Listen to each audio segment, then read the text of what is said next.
Welcome, welcome. Okay, so it's day off day, and we are going to diagnose the BMW not moving in any gear, grinding while in park with the engine running, and being able to roll around in park with the engine off or running.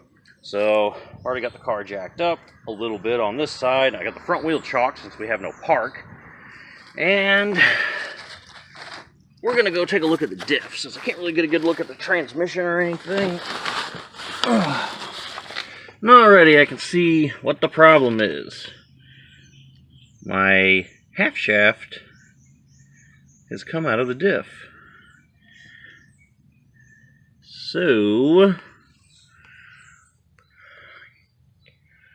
let's see if I can get any good beam footage of up in there.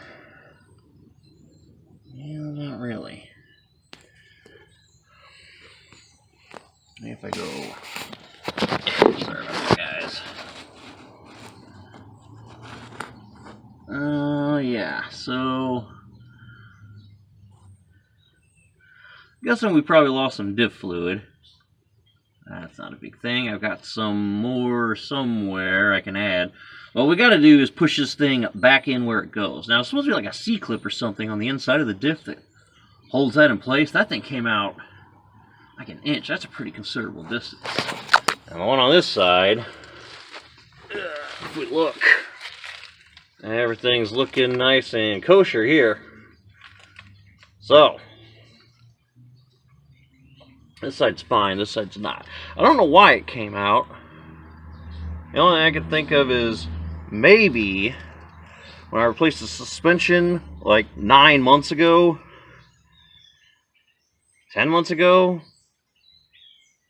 Fuck, man, it might have been 11. This is a long time ago. Alright, so whenever I replaced the suspension, maybe popped it loose, because I had to do quite a bit of wiggling in order to get the strut in and everything lined up. You have to do a fair amount of wiggling up and down on your shafts and your suspension and all that, so maybe. But it also can't be overlooked the fact that this side of the car was impacted once, right after I rebuilt the suspension by that jack off.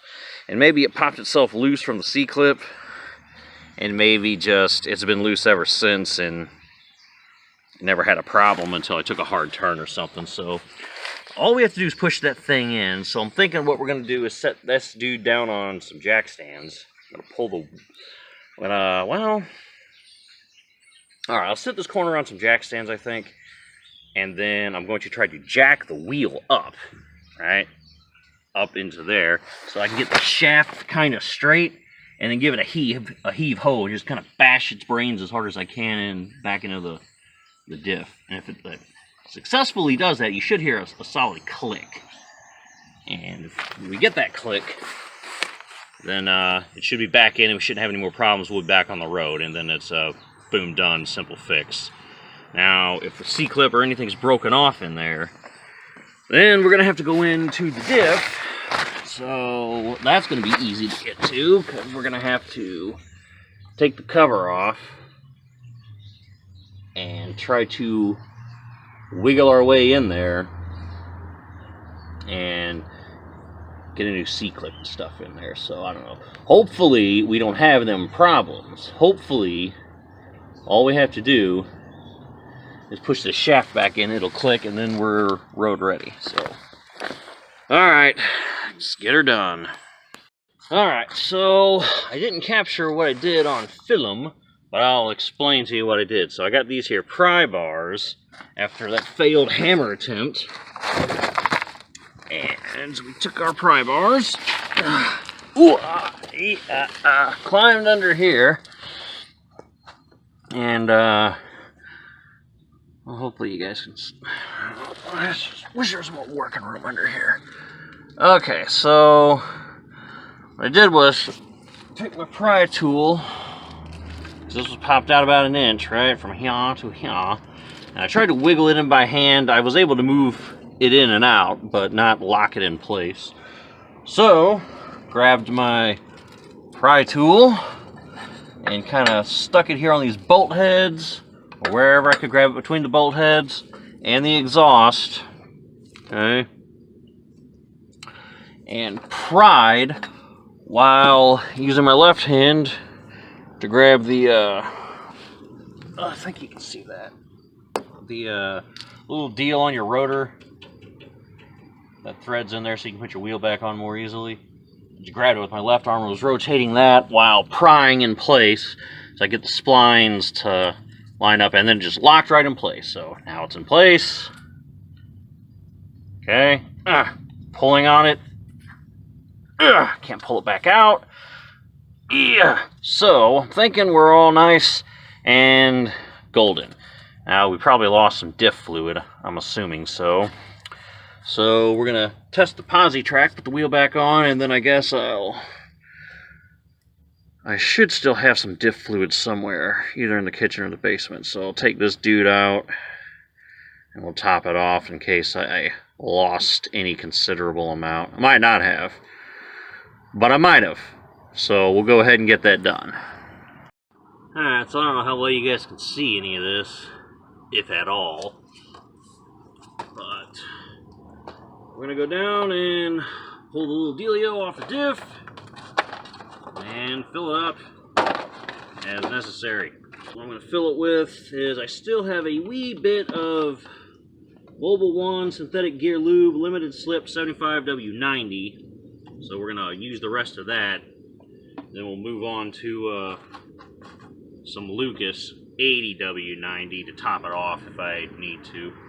Hopefully you guys can see this. I don't know if you can or not, but if you can, great. If not, I do apologize. So to open up the diff, you're going to need your size 14 hex. And I got it on the impact driver, Makita.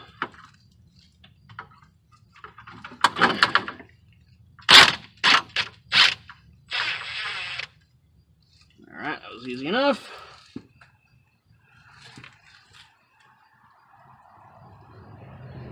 And let's pump it full of stuff.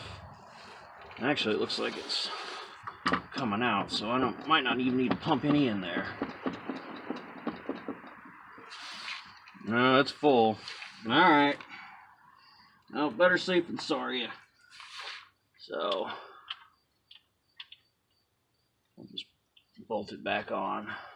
Alright, ready to put the wheel back on, and always, this is just my recommendation, you can do what you will. Anytime you have to take the wheel off for anything, always put some more anti-seize on your hub and the part where the rotor meets the back of the rim, just because you don't want to be changing the tire in the wintertime, because winter is coming, and this wheel be seized onto your hub, and you don't want them problems. So, just a friendly reminder, anything that uses lug bolts and is hub centric, I recommend doing that. I don't do it with the Vet, of course, because it has lug nuts, not lug bolts, but this guy's different. So always make sure you have some anti-seize on there. So a thin coat. This one's a little thicker than I normally do, but better too much than not a little. Go big or go home. Alright, so we're going to get the wheel back on. We're going to rotate it, make sure my posi's working and everything, and then I guess we'll road test this dude. Okay, so I got an idea. While it's up in the air, I'll start the car, and we'll attempt to, we'll see what happens while it's off the ground and while the gears are engaged.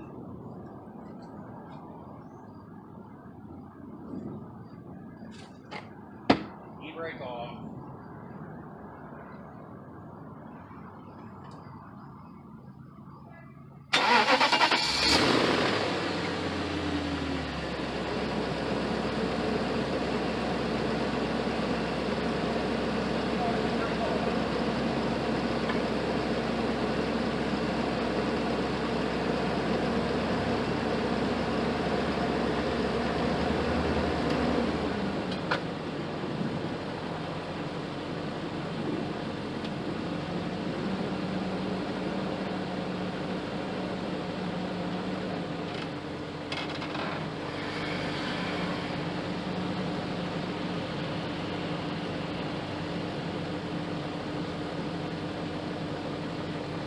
So here's what we got going on here. We must have a differential internal problem because it's in drive. This one's moving. This one's clearly not.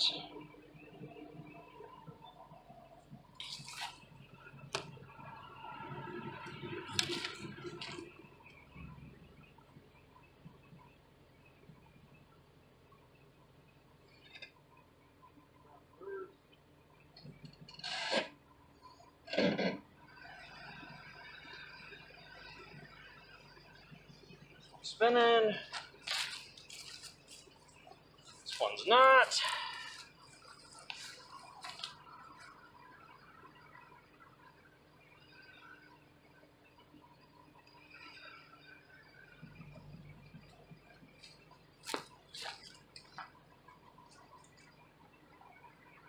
Try to park and we'll see if it grinds, I guess.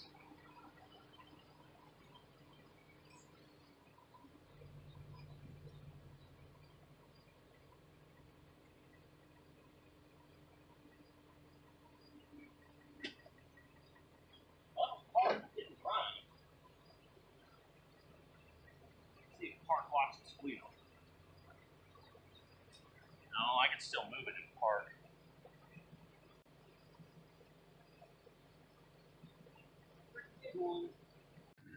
Okay, so apparently park seems to have fixed itself. I was able to put the car back down on the ground, put it in park, and pushed it, wouldn't budge. Parked it on that steep incline in my driveway, pushed it, nothing. So park is again functioning, and as you can see, drive and reverse are functioning since it was there.